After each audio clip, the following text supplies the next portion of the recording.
Hey guys, welcome back to my channel. I'm Courtney if you're new here, and today's video is going to be another what's for dinner. All of the recipes in this video are super simple to make. They're quick, or pretty quick, and definitely budget friendly. So there'll be 4 recipes and I'll have all of the ingredients and the way that I make them down in the description box below, so that if you need to screenshot it, you can do that, so you'll have it for when you guys want to make it. And if you're new here, make sure to subscribe. I would love to have you guys stick around. And if you enjoy the video, make sure to give it a thumbs up. Let's get on into the video. For tonight's what's for dinner, we are having sloppy joes, simple, easy. So we've got the manwich and onion for that, and the ground beef. And then we're having tater tots with it, but not your average tater tots. We're gonna bake them, and then we will be doing some ranch seasoning on them with some shredded cheese. I'm gonna have to use different kinds because my other bag that I had was still like almost brand new. We hadn't had it. I think we've used it one time, but there was a piece that had mold on it. So we're using part of this, and then since that's probably not gonna be enough, I'm gonna use taco blend cheese for the rest of it with some green onions on top.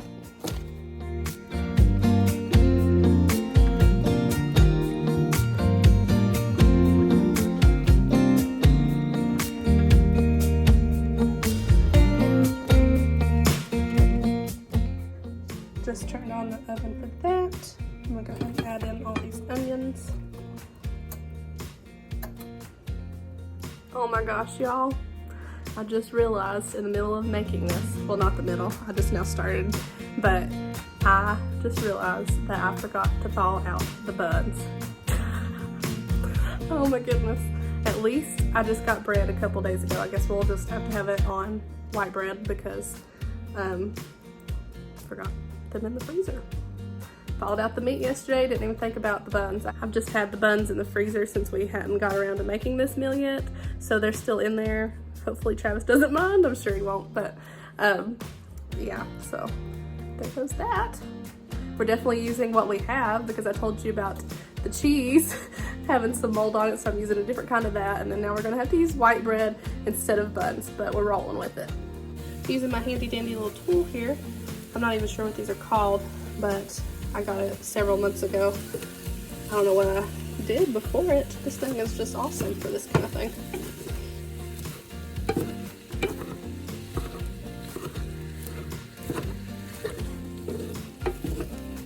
Cannot believe I forgot to thaw out the buns.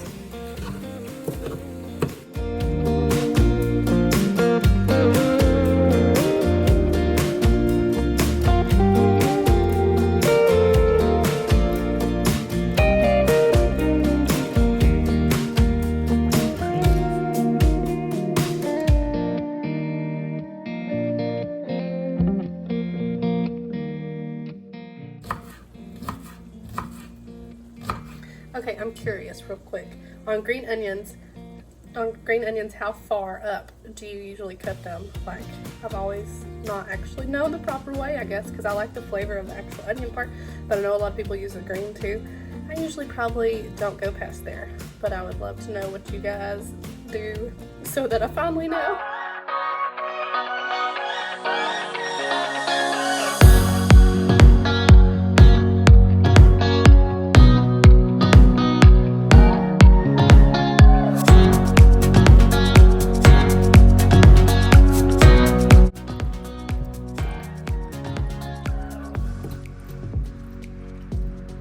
You know, growing up, I don't think I ever had sloppy joes that I could remember, except maybe at like a friend's house or something, but my mom just never made them. I don't think she was crazy about ground beef, and neither one of us really like hamburgers. I've came to like them a little bit, but still, like, I'm not crazy about them. I prefer chicken, but I do like sloppy joes and tacos and stuff like that.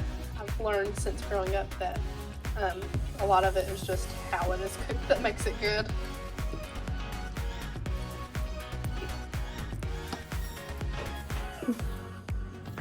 Accidentally went ahead and did that and thought it was filming, and it wasn't, so I'm just going to take a few of these and show you what I did. You just do enough of the ranch seasoning to cover it, not the whole pack, and then a little bit of cheese on it. And some of the green onions on top.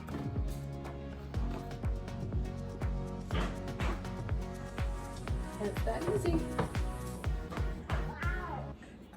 So there are the tater tots with the ranch seasoning, cheese, and green onions, and the sloppy joe on bread instead of the bun.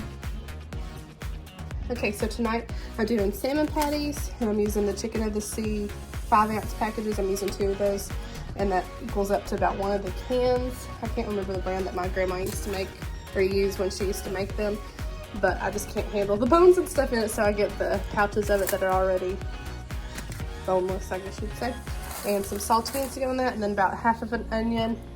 I've already got half the bag of corn in the pot on the stove, and then mashed potatoes and peas. I really just don't have the time to make mashed potatoes. I mean, I love homemade mashed potatoes, but the time that it takes is just not worth it to me because I like instant ones too. I would love to know if you like instant potatoes too, because I really do like them, I'm not gonna lie.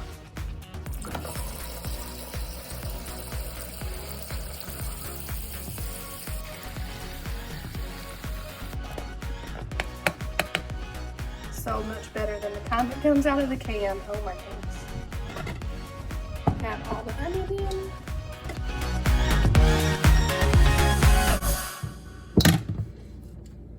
The egg that I forgot to mention in the beginning, you definitely want the egg because that's what holds it all together.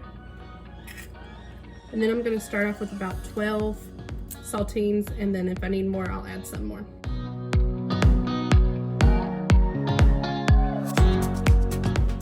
Okay, this next part is definitely not my favorite, but I just washed my hands off before and after, and it's okay. You just take a little bit and pat it together into patties.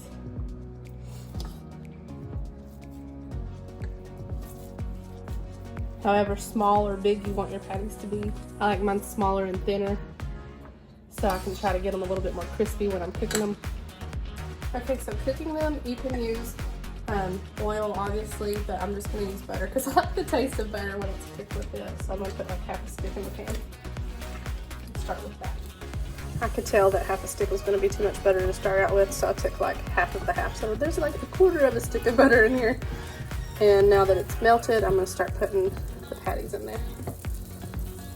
Get as many as I can.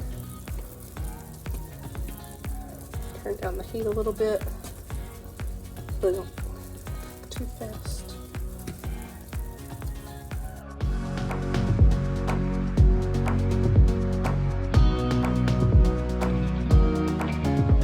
For my peas, I'm just using a can of Del Monte peas.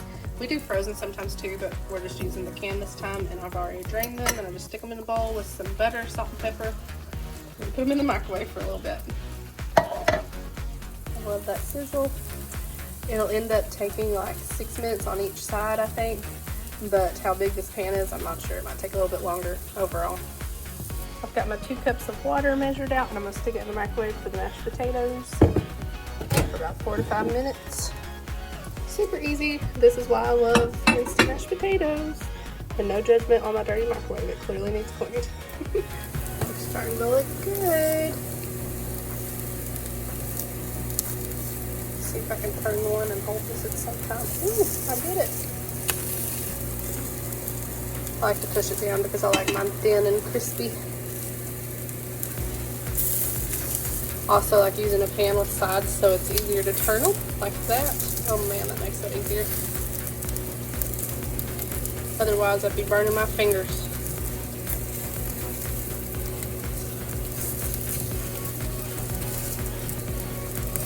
And it's been like right at 6 minutes. So. See, one side of the pan, I'm telling you, we'll have to scoot it over a little. They're not getting done as good.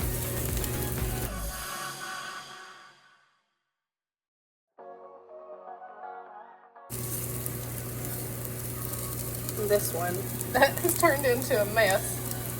Instead, we're just gonna have some fried onions, I guess, with some little pieces. That's not a salmon patty. So just don't pay attention to that one. The rest of them look good. I also have a tendency to be really like impatient when I flip stuff like this over. Even when I was little and I was making pancakes, my dad would have to keep getting on me for trying to flip them too soon. I still do that. That's why Travis makes breakfast more than I do. do better at it. I just don't have patience. Anybody else like that? Grant's excited for the corn. It's starting to boil. That means I get to put the lid on. And then once it starts boiling, I just have to cook it for about 4 to 5 minutes and turn down the heat or it'll boil over.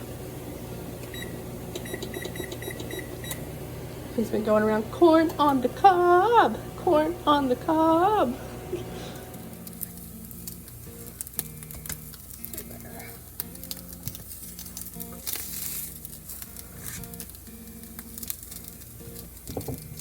A little 98-cent tongs. Whew. From Walmart, whatever they cost, I'm not really sure. I love them. And then here's my mashed potatoes.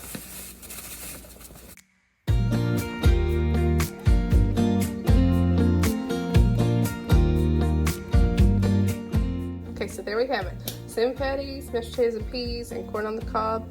And again, I'll have all of the recipes that I make in this video in the description down below, so you can screenshot it or do whatever you need to do. And also the kids really love the salmon patties too, surprisingly, because they're really picky, like super picky, but they like that too. So win-win. Okay, so tonight we're making potato soup and cornbread, super simple. This is my version of making it. So for mine, I'll need 2 cans of the diced potatoes, a can of cream of onion, and then for the cornbread, the Jiffy Mix. That's our favorite kind to make, the sweet kind. And then I've already got my onions chopped up right here and the oven preheated for the cornbread.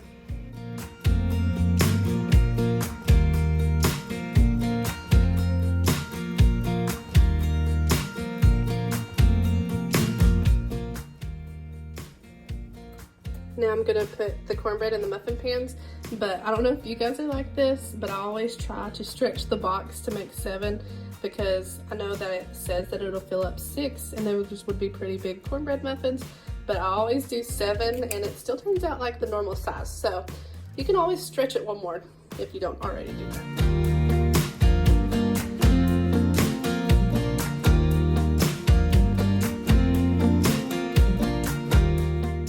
Also, another cool thing that you can do with your cornbread that my grandparents and my parents do, but I don't because I don't really like the taste of it, is, and they use normal cornbread too, but they slice up some bacon and put it in the bottom of it and just cook it like you normally would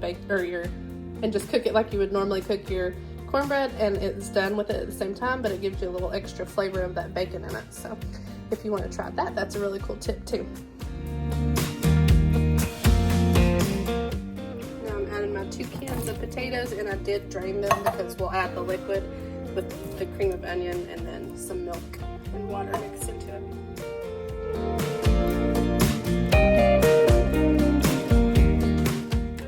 Okay, quarter. Grant, you legitimately won 3 times against me playing against. Wow. And then half a cup of water. That way it'll add some more liquid to your soup. If you have a bigger family, you could obviously double this and add more liquid or whatever you need, but we're only a family of 4 with 2 of them being toddlers, so this is perfect for us. And that is literally all you do. Just stir it all up and make sure it's heated completely. And when everything's done, that's it. Super simple. So this is the potato soup, and you can top it with whatever toppings you like. I just like mine with cheese and the cornbread. Tonight we're going to be having pork chops, and these are hickory smoked brown sugar flavored ones. I actually got these on sale at Publix, and I had a coupon, so after sale and coupon I paid like $2.99 I believe for it, so good deal for 4 pork chops. Then we're also having some potatoes. I'm actually making, I'm going to slice them up, and then you put some butter, garlic, salt, and cheese on them, and then crumble up some bacon. So those are really good. I made these at Christmas for one of the appetizers that we did at Christmas, and they were really good. And then also a can of green beans.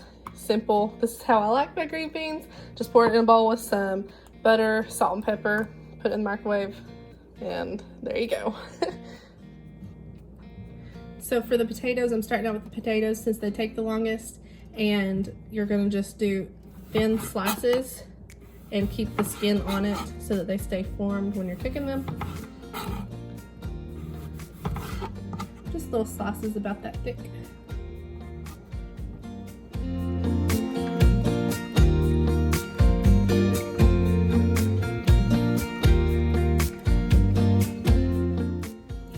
Now you just want to get your water boiling, but you want to go ahead and put your potatoes in before it's boiling. And then once it starts boiling, you just cook them for about 3 to 4 minutes until they get a little bit soft, and then take them out and pat them dry.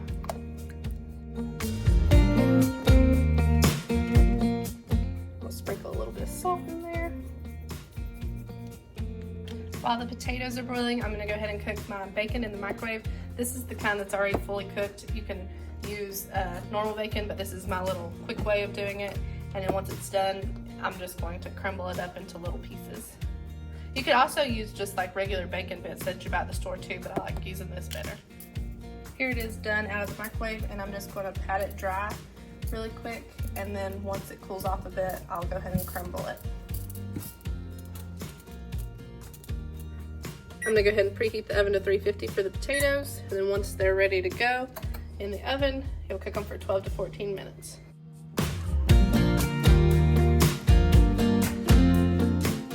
Now that they've boiled for 3 to 4 minutes, I'm just gonna take them out and put them on a paper towel and then pat them dry before putting them on a pan.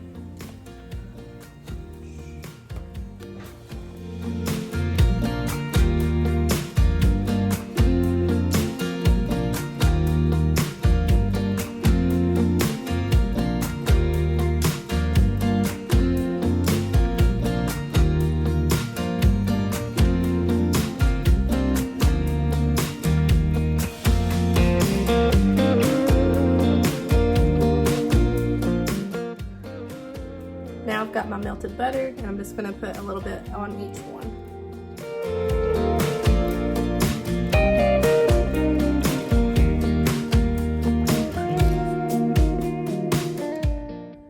Now I'm just sprinkling a little bit of the garlic salt on them.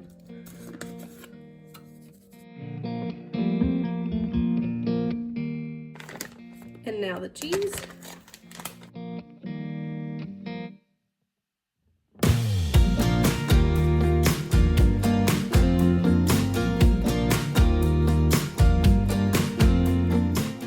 I'm gonna leave some of them without bacon for the kids.